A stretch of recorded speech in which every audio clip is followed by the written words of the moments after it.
வணக்கம் நேயர்களே. இன்று நாம் மாலை சிறப்புகளில் காணவிருக்கும் திருத்தலம் மாடம்பாக்கம் தேனுபுரீஸ்வரர் ஆலயமாகும். முதலில் நாம் காணவிருப்பது ஆலய சிறப்பு. இங்கிருக்கும் சுவாமியின் பெயர் தேனுபுரீஸ்வரர், அம்மன் தேனுகாம்பால் ஆவர். உற்சவர் சோமஸ்கந்தர் ஆவர். இங்கிருக்கும் தீர்த்தம் கபில தீர்த்தமாகும். ஸ்தல விருட்சம் வில்வ மரம் ஆகும். மூலவர் இருக்கும் கருவறையில் சதுர பீடத்தில் சுவாமி ஒரு ஜான் உயரத்தில் 3 விரல்களை சேர்த்து வைத்த அகலம் அளவிற்கே லிங்கம் அமைய பெற்றிருக்கின்றது. பசுவின் கால்பட்ட தழும்பும் கல்லடிப்பட்ட பள்ளமும் இன்றும் காண முடிகிறது. லிங்கத்திற்கு நாகாபரணமும் அணிவிக்கப்பட்டுள்ளது. இங்கிருக்கும் தூண்களில் ஒவ்வொரு சிற்பங்கள் செதுக்கப்பட்டுள்ளது. இவை அனைத்தும் சிறப்பு வாய்ந்ததாக கருதப்படுகின்றது. கங்கா பார்வதியுடன் சிவன் சிற்பம், ராமர் மடியில் அமர்ந்திருக்கும் சீதையின் சிற்பம், ராமனை தொட்டு வணங்கும் ஹனுமன் சிற்பம், சிவன் வாசுகி பாம்பின் மீதுள்ள தாமரையில் அமர்ந்த நிலை, 5 முகங்களுடன் பிரம்மா, சிவனை வணங்கியபடி பிரம்மா மற்றும் திருமால், கையில் வீணையுடன் விநாயகர், யானை மீது அமர்ந்த முருகர். மேலும் வேறு ஒரு தூணில் சரபேஸ்வரரும் காட்சியளிக்கின்றார். இவருக்கு ஞாயிறு அன்று மாலையில் ராவுகால பூஜையில் சிறப்பு வழிபாடு நடைபெறுகின்றது. இங்கிருக்கும் துர்க்கை அம்மன் கையில் கிளி காணப்படுகின்றது. இக்கோவிலின் அமைப்பு கஜபிருக்ஷ விமானத்துடன் அமைந்த கருவறை போன்றதாகும்.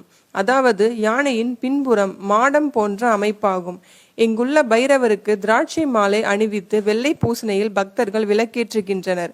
இங்கு சுவாமிக்கு 10 நாட்கள் சித்திரையில் பிரம்மோற்சவமும், ஐப்பசியில் அன்னாபிஷேகமும், பங்குனி உத்திரத்தில் தெப்பத் திருவிழாவும் நடைபெறுகின்றது. திருத்தல வரலாறு. ஒரு நாள் கபில மகரிஷி சகரன் என்பவரின் மகனை தவறு செய்ததற்காக சாபம் இட்டார். இச்சாபம் சகரனின் தலைமுறையை பாதித்து கொண்டிருந்தது. சகரனின் குலத்தில் பிறந்த பகீரதன் இச்சாபத்திற்கு விமோசனம் தேடி வசிஷ்டரிடம் சென்றான்.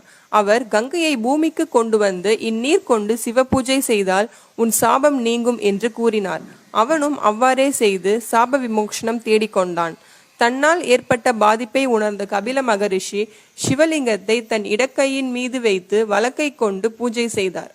அவர் முன் தோன்றிய சிவபெருமான் கையில் வைத்து வணங்கியதற்கான காரணத்தை கேட்க மகரிஷி தரையில் வைத்து பூஜை செய்ய மனம் இல்லாததால் இவ்வாறு செய்தேன் என்று கூறினார். கையில் லிங்கத்தை வைத்து பூஜை செய்வது சரியில்லை என்று கூறி சிவபெருமான் அவரை பசுவாக பிறக்க சாபம் இட்டார். கபிலர் பசுவாக பிறந்து வந்து இங்கிருக்கும் சிவனை வழிபட்டு முக்தி பெற்றார்.